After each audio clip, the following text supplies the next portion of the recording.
chez Ubique, la gestuelle maçonnique.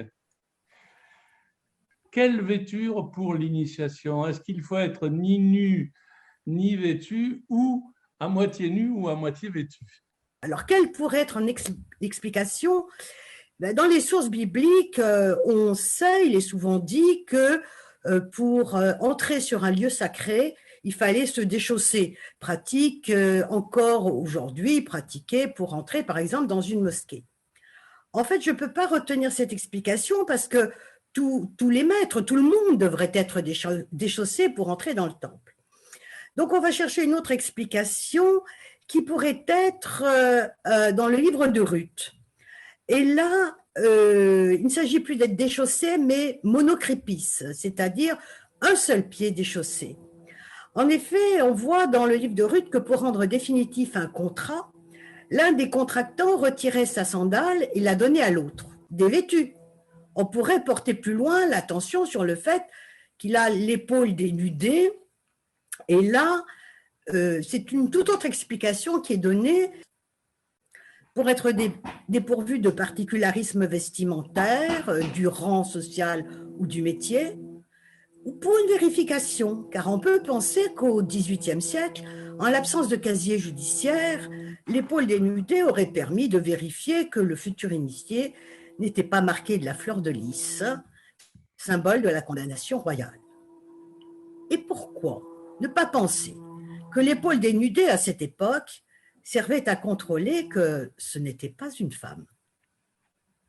Debout et à l'ordre. Est-ce que debout et à l'ordre, ça sous-entend une référence au symbole énergétique? L'important, ce n'est pas de faire un geste parfait, mais c'est de mettre une intention parfaite dans le geste. Sois droit et habite ton corps. C'est tout à fait ça, la franc-maçonnerie.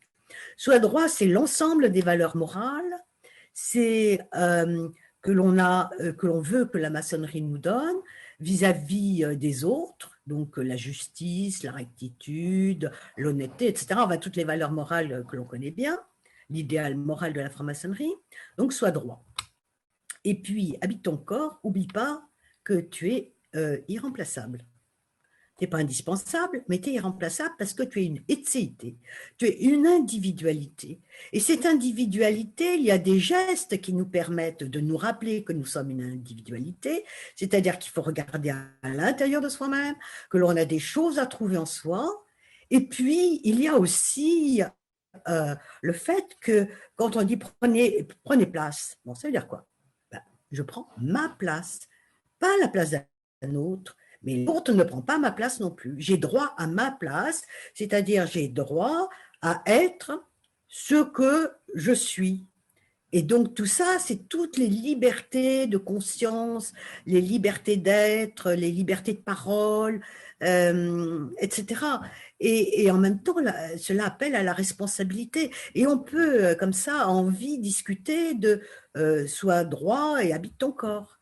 Mais je trouve que sois droit et habite ton corps, je peux le mettre pour chaque geste, pour chaque moment de la vie maçonnique, dans mes relations à l'autre et dans mes relations avec moi-même. Alors, d'abord, sois droit, parce qu'effectivement, le mot je, moi, en hébreu, a la même racine que le mot vertical, debout. Or, on sait bien que lorsque l'on est à l'ordre et que l'on va terminer son expression, on la termine par l'expression j'ai dit, et qui signifie que c'est bien moi qui assume qui je suis.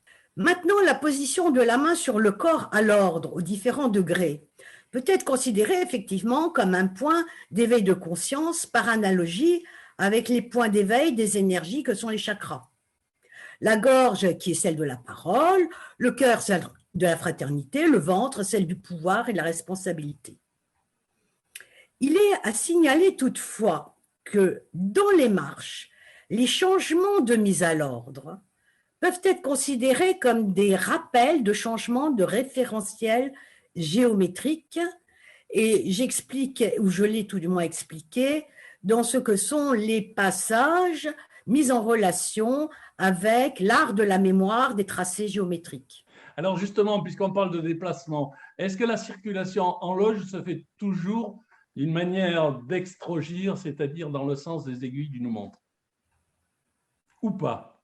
Alors, non, elle ne se fait pas toujours d'un point de vue d'extrogir, car au cours des différentes cérémonies d'attribution de degrés, les circulations se font tantôt en partant vers le nord, c'est-à-dire elles sont à ce moment-là d'extrogir, tantôt en partant par le sud, elles sont donc à ce moment-là sinistrogir.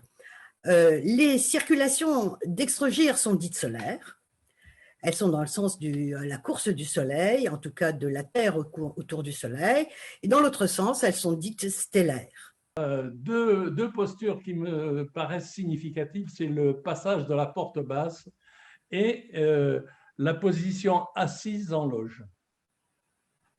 Qu'est-ce qu'on peut en dire? Est-ce que c'est une référence, je pense, à la position assise? Est-ce que c'est une référence au scribe égyptien ou pas?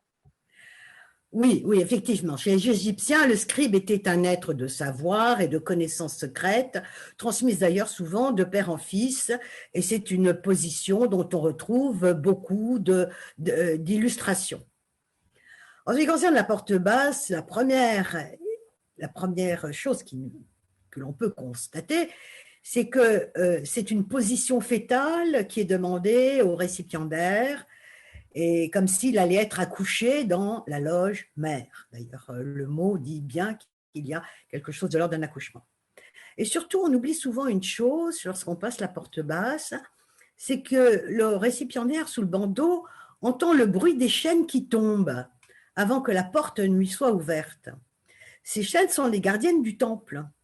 En fait, devenu franc-maçon, il va comprendre à quel invite ce geste langage, à une liberté de conscience irréductible, à se libérer lui-même de ses chaînes et à s'émanciper de ses maîtres mondains, je dirais à se passer de l'assentiment du regard de l'autre.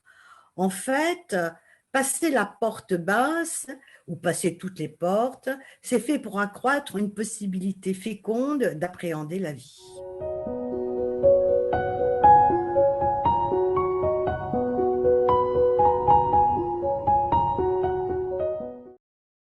L'épée du vénérable maître, dite épée flamboyante, c'est une épée qui transmet l'initiation. L'épée du grand expert, qui est le gardien des rituels, en est son symbole.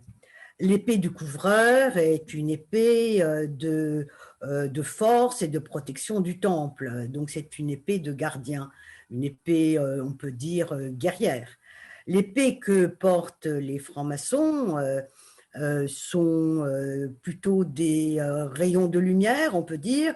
Elles sont essentiellement utilisées pour marquer la voûte d'acier à la réception des honoraires d'une obédience. Et le port de l'épée, d'ailleurs, pose un problème, enfin, c'est un paradoxe, puisqu'il est dit que nul objet de fer ne devait rentrer dans le temple. Mais bien évidemment, on peut considérer que ce sont des symboles de lumière et non pas des moyens d'attaque. La gestuelle des mains. Attouchement, chaîne d'union. Les mains, donc, en palpant ce qui est extérieur au corps, sont des signes de la corporéité et en tant que tel, le corps reçoit et émet des ondes. Alors, en supination, c'est-à-dire tournée vers le visage, la main reçoit et elle retransmet dans une position qu'on appelle en pronation. Donc, elle va recevoir de l'énergie de son voisin qui est sur sa droite et va la transmettre sur son voisin qui est à gauche. Autrement dit, il va y avoir un magnétisme réel qui émane de l'extrémité des doigts et donc la chaîne d'union va créer une onde bénéfique et qui va circuler, puisque c'est une onde d'unanimité qui va circuler entre les frères et sœurs qui forment la chaîne. Parlons un peu des 5 points parfaits. Est-ce que ces 5 points parfaits n'étaient pas autrefois chez les compagnons et seraient passés chez les maîtres? Opératif, effectivement, avait un signe de reconnaissance. que l'on appelle la Guilbrette et qu'on appelle aussi les 5 points de la fraternité. Donc, avant de toper et de boire un coup ensemble, ils posaient leur canne en croix au sol et avaient une posture qui ressemble tout à fait aux 5 points parfaits de la maîtrise. Mais en vérité, au plan spéculatif, bien d'autres explications peuvent être trouvées, même si effectivement le sens de la fraternité se retrouve toujours. Mais ce qui est intéressant, c'est que les 5 points parfaits succèdent, enfin, font partie du relèvement d'une pratique nécromantique où le vif saisit le mort et relève, en l'occurrence, le maître Hiram qui est mort. Et donc, il y a beaucoup plus de similitudes avec la manière dont Isis transmettait à son enfant les facultés et les qualités qui faisaient de lui un roi. Il y a beaucoup plus de ressemblances avec l'évocation éventuellement du cycle solaire et plus généralement du temps cyclique par aussi la symbolisation du phénix. Il y a beaucoup plus de ressemblances avec les allégories de réviviscence miraculeuse rapportées dans la Bible, comme celle de Élie, de Élisée, ou celle pratiquée par Jésus, mais plus certainement avec l'allégorie de la passion-résurrection de Jésus lui-même.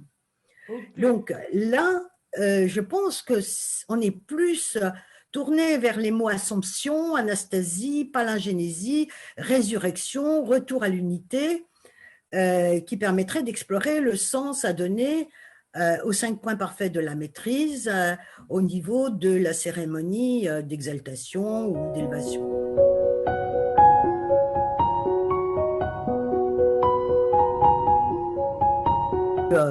La gestuaire maçonnique, on aurait même pu dire les gestuelles maçonniques, sont si nombreuses et si variées selon les degrés, les rites, que d'abord, il n'est pas question d'en écarter aucune interprétation, que quand on dit ici tout est symbole, donc chaque geste est un symbole, mais ici le tout est symbole, c'est-à-dire le tout ensemble et l'ensemble des gestes aussi ne peuvent être compris que dans la mise en relation des uns avec les autres et pas seulement à l'intérieur d'un rituel ou d'une pratique, même d'une loge, mais bien par les pratiques des différents rites et des différents degrés, bien sûr. Eh bien, avec cette dernière réponse, merci Solange Sudarskis de nous rappeler que le nous est plus important que le je et que la fraternité se retrouve dans les conseils que vous donnez, de regarder autour de soi pour mieux comprendre qui nous sommes nous-mêmes. Encore merci pour votre ouvrage et à très bientôt.